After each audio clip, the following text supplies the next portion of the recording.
नमस्कार साथियों, उज्जवल पाटनी शो में एक बार फिर आपका स्वागत है। पूरे देश में हम लोग बिजनेस सक्सेस पे प्रोग्राम्स करते हैं जिसका नाम है एक्सीलेंस गुरुकुल। अभी उसी का एडवांस्ड वर्जन लॉन्च कर रहे हैं, प्रॉफिट गुरुकुल। इसमें हम अक्सर पार्टिसिपेंट से क्वेश्चन पूछते हैं, आपका फेवरेट इंडस्ट्रियलिस्ट कौन है, या आपका फेवरेट बिजनेस लीडर कौन है, या आपका फेवरेट बिजनेस टाइकून कौन है।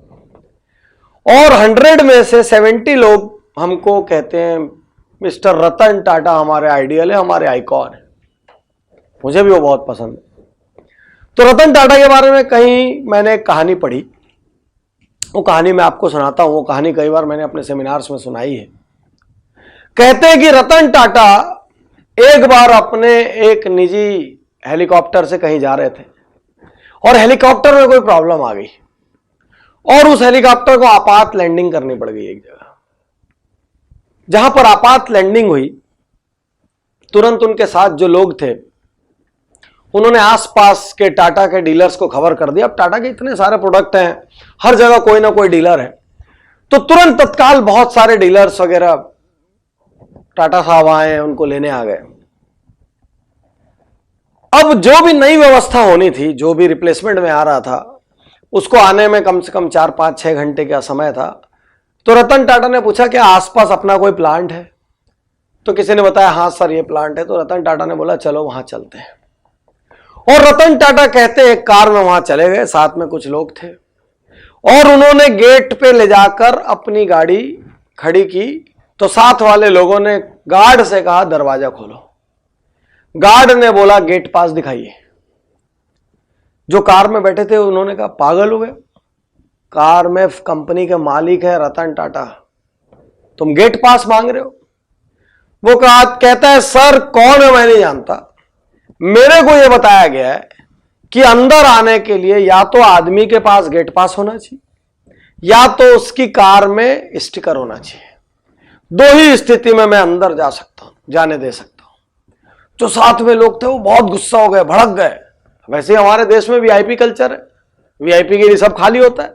वो बहुत भड़क गए, तुमको समझ नहीं आ रहा है तुम क्या कर रहे हो, तुम जानते नहीं तुम किसको रोक रहे हो, तो रतन टाटा है, मालिक है। तो वो बड़े मासूमियत से कहता है गार्ड सर यदि मालिक है तो उनको तो गेट पास आराम से मिल जाएगा, यदि मालिक है तो उनको आई कार्ड की क्या दिक्कत है। तो वो अपनी जगह अड़ के बैठा रहा, उसने दरवाजा नहीं खोला। अंदर पूरा खबर फैल गई कि टाटा साहब को रोक लिया गेट पे। अंदर से दौड़ते दौड़ते अधिकारी बाहर आए, तुरंत गेट खुलवाए, और एक अधिकारी ने उसको कहा तेरे को तो बताते हैं, देख लेंगे तुमको।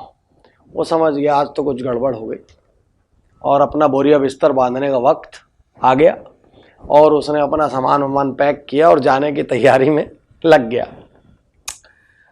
वो समझ गया कोई तो बड़ा तोप था और गड़बड़ हो गई अपने से, तभी इतना हड़कंप मचा है। और 1-1.5 घंटे बाद अचानक एक अनाउंसमेंट होता है जिसमें उस गार्ड को हॉल में आने को कहा जाता है। अब वो गार्ड सोचता है अरे बाप रे, सबके बीच में मेरे साथ आज सब कुछ किया जाएगा। वो गार्ड डरते डरते जाता है हॉल में, और हॉल में जाता है तो क्या देखता है, उसका नाम स्टेज से अनाउंस किया गया और सारे लोगों ने उसके लिए ताली बजाई। पूरा हॉल उसके लिए ताली बजा रहा था। और वहीं को वहीं उस गार्ड के लिए एक बड़े अवार्ड का अनाउंसमेंट किया गया और साथ में कैश प्राइज दिया गया। ऐसा क्या किया था उस गार्ड ने? उसने तो उल्टा मालिक को रोका था। हमारे यहां कोई रोक दे नॉर्मली मालिक को, बाद में वो फायर हो जाएगा। लेकिन उसको सम्मान मिला, लेकिन उसको तालियां मिली, लेकिन उसको प्रमोशन मिला, लेकिन हर व्यक्ति की नजर में वो हीरो हो गया। ऐसा क्यों? क्योंकि रतन टाटा ने एक बात कही, यदि इसको यह सिखाया गया था कि इस गेट से आने वाले हर आदमी के पास गेट पास होना चाहिए या उसकी कार में स्टिकर होना चाहिए, यदि इसने गेट पास और स्टिकर ना होने की वजह से मुझे रोका है तो इसका मतलब ये अपनी जगह का मालिक है, ये उस गेट का मालिक है और इसने एक नियमतः बर्ताव किया है कि जो कुछ होगा नियम से होगा। इसने परवाह नहीं की गेट पे कौन है और कौन नहीं है। ये दबाव से हटा नहीं, ये दबाव से डिगा नहीं, ये दबाव से डरा नहीं, और इसने गेट पर वो किया जो एक सच्चे ओनर मेंटेलिटी वाले इंसान को करना चाहिए।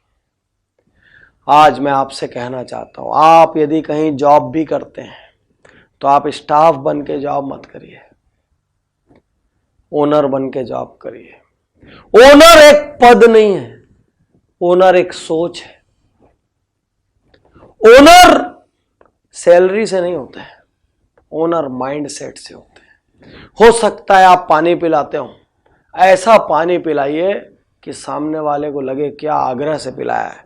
हो सकता है आप पेंट्री में हो, आप चाय पिलाते हो, ऐसी चाय पिलाइए कि उतनी मनोहार किसी ने ना की हो। आप ऐसे काम करिए कि आपके बॉस, आपके मैनेजमेंट आप पे ब्लाइंड भरोसा करें।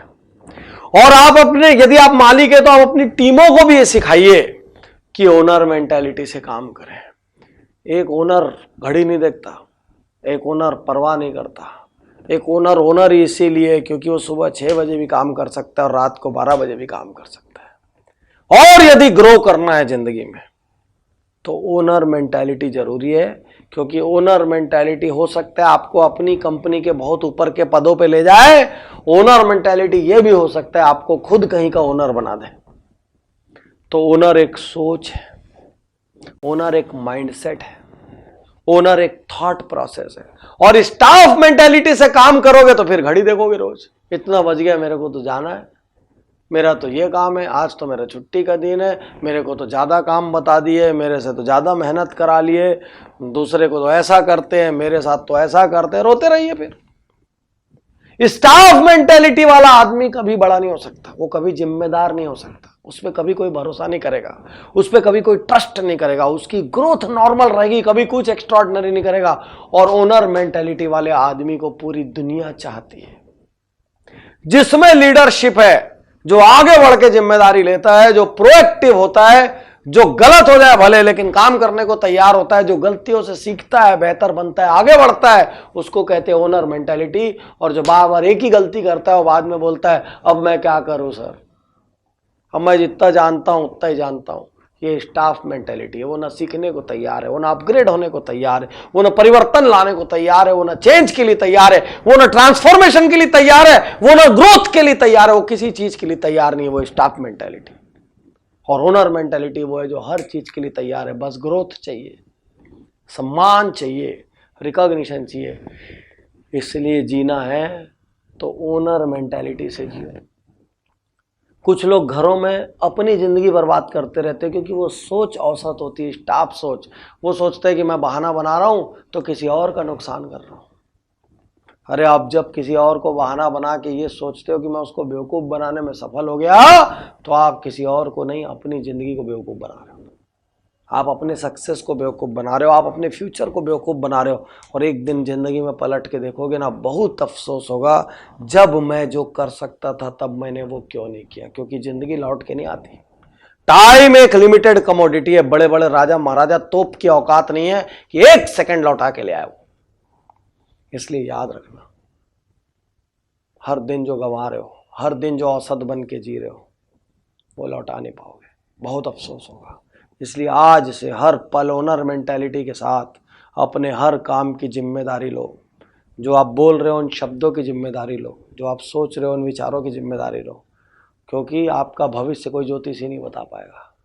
आप हर दिन जो कर रहे हैं उससे हफ्ता बन रहा है, हर हफ्ते जो कर रहे हैं उससे महीना बन रहा है, और हर महीने जो कर रहे हैं उससे साल बन रहा है। सालों बाद आप आगे जाके क्या रहोगे ये देखना हो तो पीछे के कुछ महीने देख लो, जैसे जिए हो वैसे ही आगे बनोगे। ओनर मेंटालिटी से जियो। ओनर की सोच होती है, वो सोच अपनाओ। शुक्रिया, धन्यवाद।